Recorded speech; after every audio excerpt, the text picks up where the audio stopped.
Good day, everyone. Welcome to my channel. My name is Matthew. I play under the name ChessMasterClass.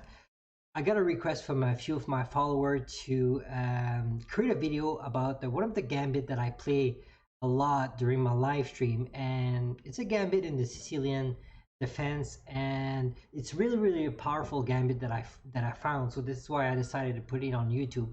I play in blitz, bullets, rapid, and even classical game. The other day I played over the board tournament, decided to try it.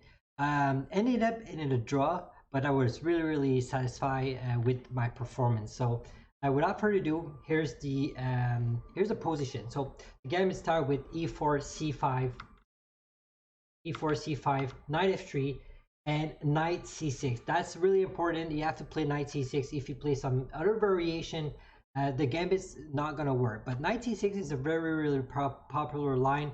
If you look on Lichess, there's like 8 million players that have played this line. So the gambit start with you playing a b4, and this is not the wings gambit. So it's completely different with the wings gambit. If you're familiar with the wings gambit, this is something else.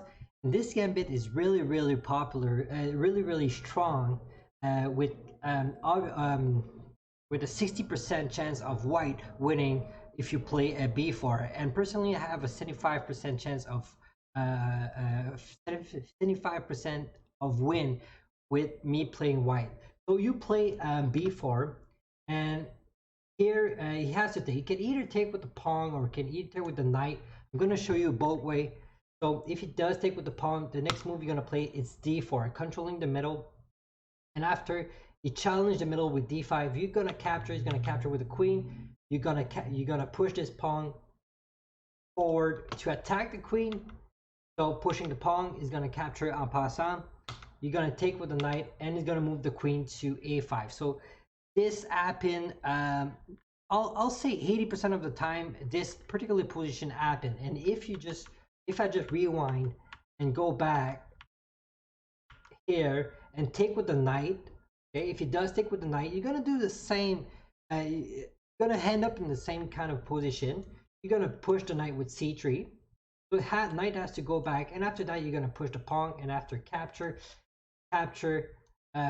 pawn here, you're going to capture, and you're going to attack the queen, and you'll have the same kind of position. So both of the position, if you take with the pawn or either take with the knight, they both end up in the same result. So that's the beauty of the trick. There's a few sideline. I'm going to show you a few sideline, but after that we're going to focus on this particular position and the move that I prefer to play against other player. So it doesn't have to go with this particular position. You can move, play other pieces. Perhaps you can play the pawn here. You can play the knight there. There's a few other line. So what happened if he doesn't take? First of all, here, after you move there, you play the knight. If you push the pawn and play something else, perhaps you play e6 or something like that, what I recommend here is simply kicking out the knight. And keeping the pawn on the board. So kicking out the knight has to go back, and you can even solidify, bring the bishop there in the future, castle, and this will just be a monster pawn. You'll have an advantage because your piece will be just more active, and it's easy to play. By playing that a few times, it's really easy to play a bishop there, bishop there.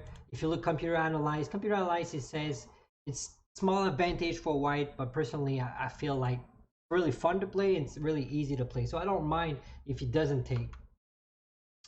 And if he plays something like d6 instead of e6, it's the same thing happen. You're just gonna move the pawn forward, and if you decide not to go back, if you go back, you're just gonna cover this pawn, and this knight will permanently trap. But if you decide to go forward, you're just gonna capture the knight and got this same kind of position here, which after a few move,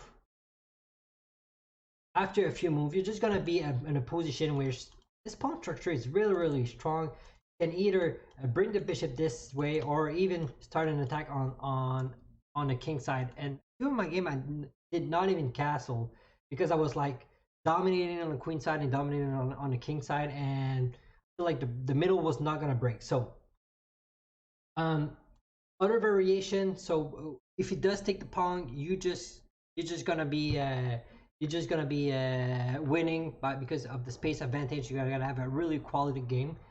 If he does take the pawn, but does not push this d5 here to control the middle, so this is the main move. So if you just look at the analyze here, d5 move has been played 10,300 times, and e6 3,000 times, and the other a few times. So the main line is d5 that we're going to cover in a few minutes. This is the main idea of the gambit. But if he doesn't play this, if you play something like this, what I recommend is just normally developing. You cannot push d5 here, because if you push d5, you got this queen there, queen attacking the rook, and you're just going to lose the rook. So you cannot push d5. What I recommend here is just solidifying the position and play something like knight c3, and just keep everything together, hold everything up, even though for the price of a pawn. You're gonna have a lot of fun. If you go look at the computer analyze says is minus 0.6. It's an even game. Personally, I got this position 10 times, and 10 out of 10, 6 out of 10, and I win. So for white, and all player over 2000. So that's the beauty. There's not a lot of weak player that I play this opening, and I got a 75% winning accuracy. So this is really strong. So if he does play this, you're still gonna get a good game if he doesn't go forward. But main line is to play a d5. And just a note here, if he does not take with the knight, if he does take with the pawn, and you play something like that, it doesn't play d5 and play something like this, you can actually play a d5 here, with the ID. If you try to play the queen there, you can actually block, because now the knight is holding up the pawn, and after something like I don't know, knight move, you can actually just capture, and this position is holdable for white, and it's playable. But then again, I don't recommend to play this.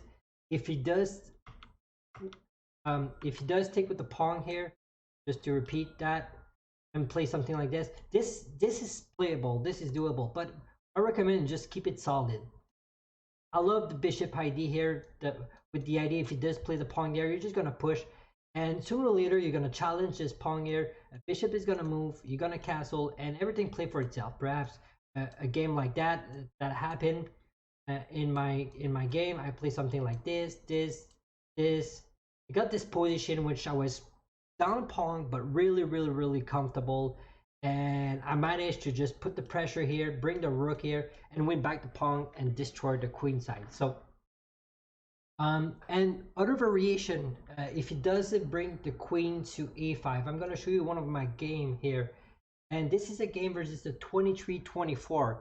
So it's not like a beginner player level. It's a really a good player level. And here the game started with e5, e5, knight f3, knight c6, and I play b4. Obviously decide to strike in the middle. This is what we study. I took with the queen, and I play c4. In this game, he played queen to e4. Queen to e4 look good. If you're not familiar with this, there's a few line been played, which the main line bishop pawn take c3. This is what we told at the beginning. Pretty forced to do that. But second main line is queen to e4. After that, queen to d8. After that, queen to a5, queen h5. But all the other queen actually lead to a lot of trouble. And here, my opponent played queen to e4. I'm just going to show you here. If I go player here, all the game that I play, I'm just going to scroll down a little. See here. The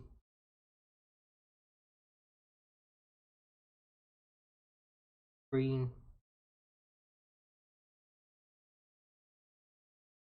I'm gonna show you that full screen just to show you.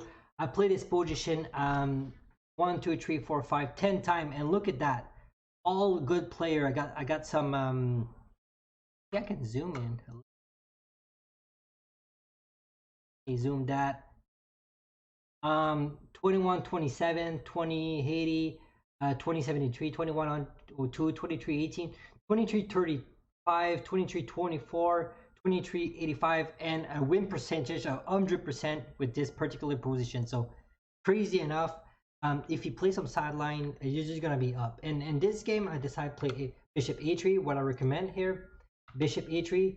I play this bishop here. I recommend just kicking out the queen with a tempo, and after that, just this d5. This is the only move that you have to know, d5. And if you just capture here, you're just gonna capture with the knight, and the knight does not have any good place to go. So knight has to retrieve, and I just play queen there. And retrieve the bishop. I capture back the pawn, and like look at this. The queen side is completely destroyed. Oh, I didn't move. Sorry about that. I moved the board. How did I move the board? Okay. I moved the. Oh, all right.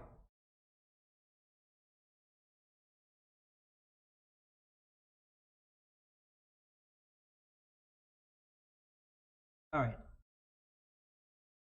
All right. Sorry about that. So here, play knight there. I capture with the queen. Take out my queen. I capture here. But look at this position. The queen side is completely destroyed. If you look at the stock fixture evaluation, it's +8. I did not even play the next perfect move, but it doesn't matter because the top 15 move are good for white, and the only reason why is it's because it's crazy. It's because the king is not close to castle, and everything is holding everything. Perhaps this knight is holding the rook, so can move the knight, cannot move the rook. There's not a place to move the rook. Cannot really move the queen, and it's close to be checkmate. Like if I manage to move the pawn forward, it's just gonna be in big trouble. And this game he played queen f6, with the idea of kicking out the rook. What did I did? I simply defend with my bishop. So I say, hey, you have to move back the queen. So the queen, look at this. The queen does not have a lot of place to go. So it can either go there, which will be immediately show a push with the pawn and pawn push. So we decide to move the queen back, and I play bishop there. So with the idea of just simply castling, bringing one of my rook, and here I make a terrible mistake, but it was really hard not to make it because look at that. You cannot move the knight. Anywhere move the knight, I just capture the rook. There's not really any good place for the rook. I mean, you can go rook there, but what are you gonna do rook there? I'm just gonna go check here and be forced to move back, or even kick out the rook with a tempo. Cannot move the knight, cannot move the rook, cannot move the queen, and cannot move any of these pieces, to be honest. And here he play e6, which is a bad move because now this knight is undefended. You just cut the line on this knight, and I took the knight and resigned because now we're just up a piece. It was not close to be castle. But if you look at stock fixture evaluation here, full screen, the best move is to play rook d8, and after that, rook here, or even kicking out the rook, and you just have to give up the rook and play something like this and give it up the rook for free. And you know, all the best move, it just doesn't make any sense. It just sacking. Oh, I got the full screen mode on. Sorry, I got the wrong one. All the move, it just doesn't make any sense. It's +12. He's gonna get mated in a few moves. And another game that I play is after he play here, he took here, I capture back, and he went back with the queen. So this is the third most popular move here. Going back with the queen. Going back with the queen make a lot of kind of makes sense. In a few Sicilian opening, you just move the queen back and you just retrieve the queen. But in this case, it's +3.5 if you play d5. d5 is the only move you need to know. And to be honest, he has to go back. It has to go back. Going forward is just not good. So here, he did go back, and what I recommend here is bishop b5 check, and just castling, simply castling. And the idea here is for the price of a pawn, your king is safe, your piece is active, your bishop is ready to go out. Wherever you go, Your rook is ready to go out. Rook is ready to support here on b1 or c1. Queen is ready to go out. And look at this. It's 1, 2, 3, 4 move out to castle. And 4 move, you can create a lot of damage. So this is why it gives you an evaluation of plus 3.5, because you can just always keep the pressure. And this game he played knight f6, getting prepared to castle. I played bishop there with some idea in the future to control this. Perhaps if he does take this, I take back with the knight, and look at this. This is a cool space. Kick out the bishop. I did one thing to keep in mind is always play forward. Keep continuing the attack. You have the initiative. This is a great attack. You should not simplify things. So I decided here. I decided to play queen there. Queen a4 is not the best move, if I'm not mistaken. The best move is just move back the bishop and keep the pressure here with some idea of pushing the pawn. But I decided to play queen there. He played g6 with the idea of castling. As I tell you, this move, like you want to put your king into safety. You're up a pawn, but you want to put your king into safety. I play rook there with the idea of just pinning up this pawn. And notice he cannot really push it forward because it's just going to be really bad. He played bishop there, and I'm playing an awesome move here. I don't know if you can spot it, but you see it on the screen. It's bishop d6. Bishop d6 is one of the moves that you have to know that you can always play this. And the idea behind bishop d6 is if he castle, it's actually to play this. And notice he can capture here with a tempo on the queen, but he can just capture back, and there's no problem because always have the rook in the corner. So that's why I leave the bishop hanging. And here he just played desperately knight take here with the idea of pinning this and striking, but this is too late. I captured the bishop and I took here the knight, and looks crazy. If he decide to take here, I actually got this check here, which is really crazy. If you go back, I can even just go check and capture. If you go there, I got this check here, and checkmate, and even capture got back the queen if it's not even checkmate. So I believe that's a check. I believe that's a force mate.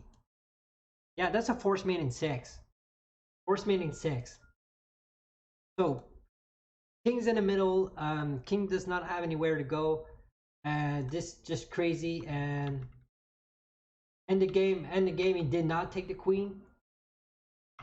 He just kicked out the queen. But I went back with the queen here and played this knight take, which prevent him from castling and creating some discovery attack. He tried to exchange the queen. I took the rook in the corner with an attack on the queen. I took the queen, simplified the position, and got this endgame, which is a winning endgame. And the game continued for a few moves later that I win the bishop, then he resigned.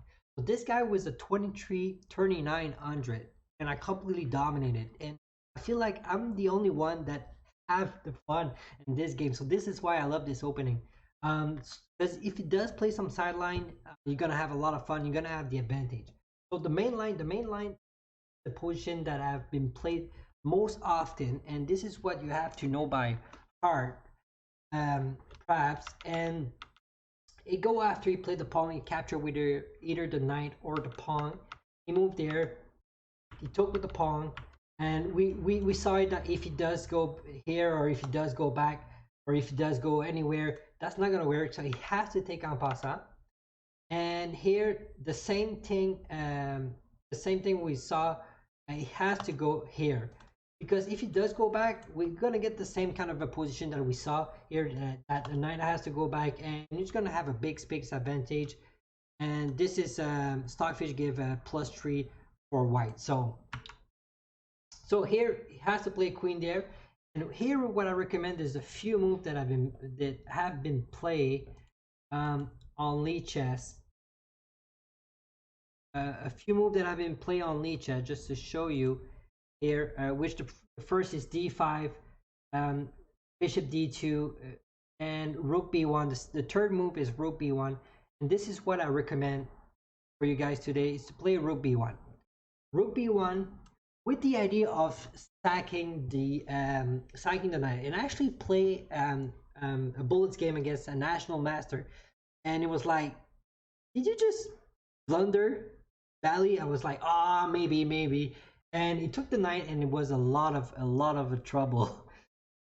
Because after taking the knight here, it's computer gave an evaluation of equal, but if you let it think, it tell you that white completely winning, because you kick out the queen, and you notice the queen does not have any good square to go. The only square for the queen to go, um, it's actually a3. A3 is the only square it's safe. So queen a3 is forced. But after that, you kick out with the pawn on d5, the knight. And just look at the analyze here. If you put Stockfish on, Stockfish give a position 0.00 if only if black plays e6.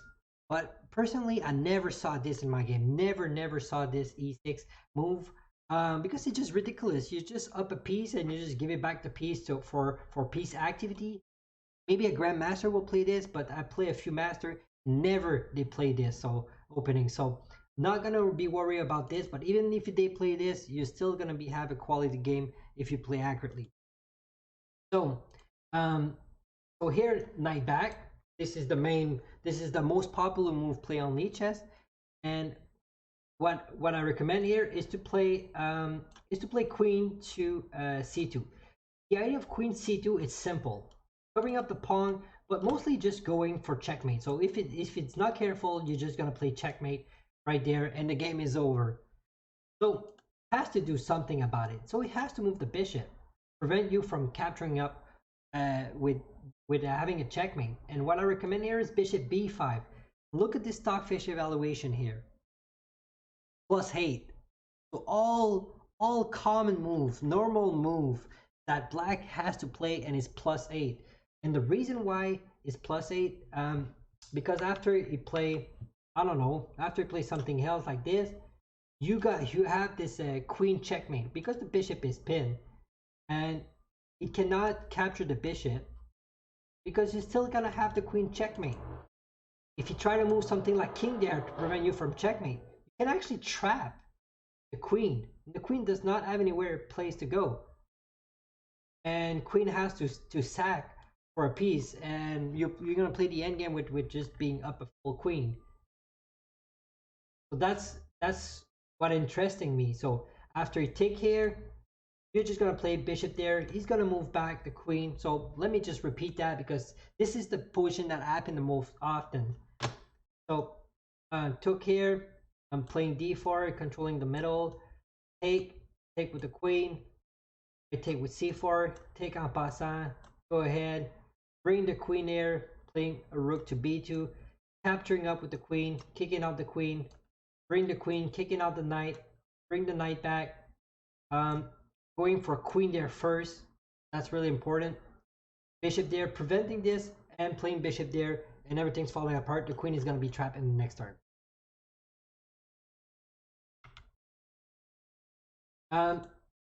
If you decide to go queen back, you're gonna reach the same position as we saw earlier. If you decide to go queen back instead of just try to be greedy, you're gonna reach the same position as earlier. And if you decide to play,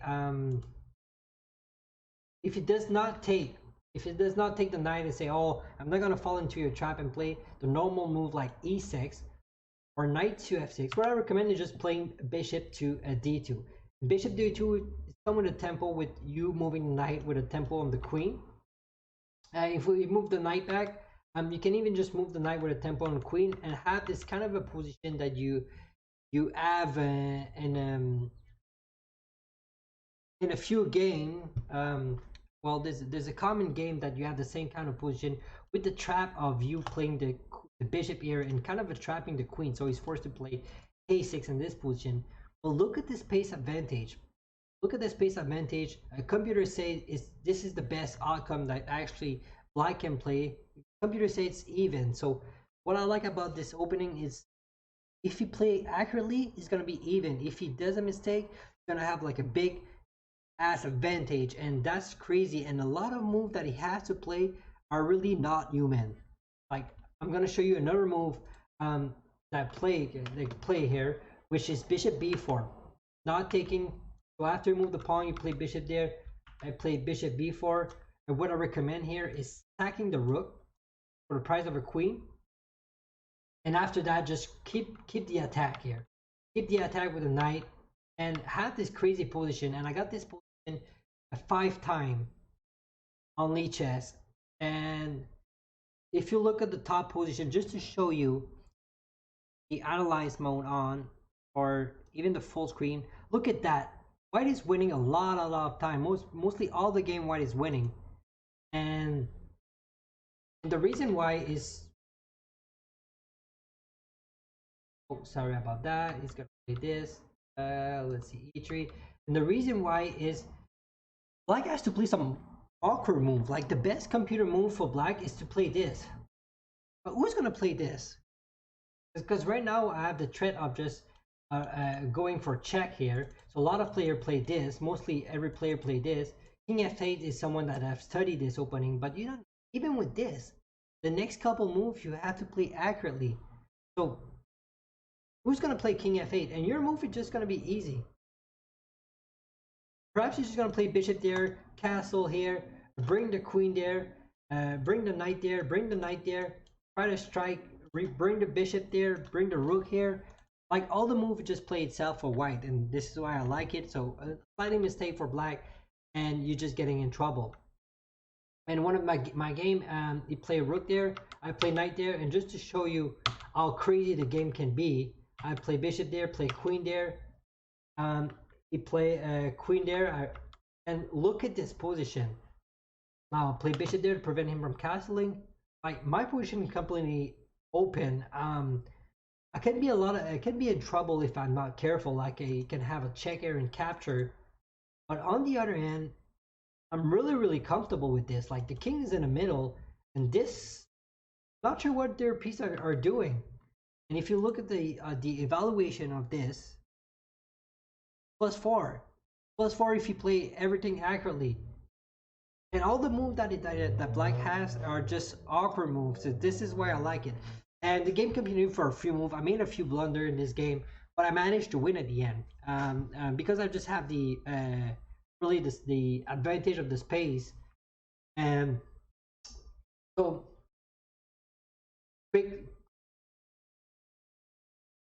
So just a quick resume to know what's going on. After you play knight to c6, this is where your gambit is happening in the Sicilian. You can either take with the knight or the pawn. The result is going to be the same here. You're going to strike in the middle. You got to have this position. He's going to take control of the middle, and you're going to have this position where he's forced to move the queen on the side of the board. You're going to let this knight. What I recommend here is then again playing b1. We saw it. If he does stay, he's going to be in great danger. If you play something else, you're going to play this anyway. If you decide to just move the queen back, perhaps this opening moving the queen back, if you look at the computer analyze give you a few moves. Personally, what I recommend is it's just normally developing. If you try to be greedy here by playing something like that, so you can actually take here, and just having this position which black is not really to make any progress. Perhaps if you play something like that, you're attacking this. Look at this.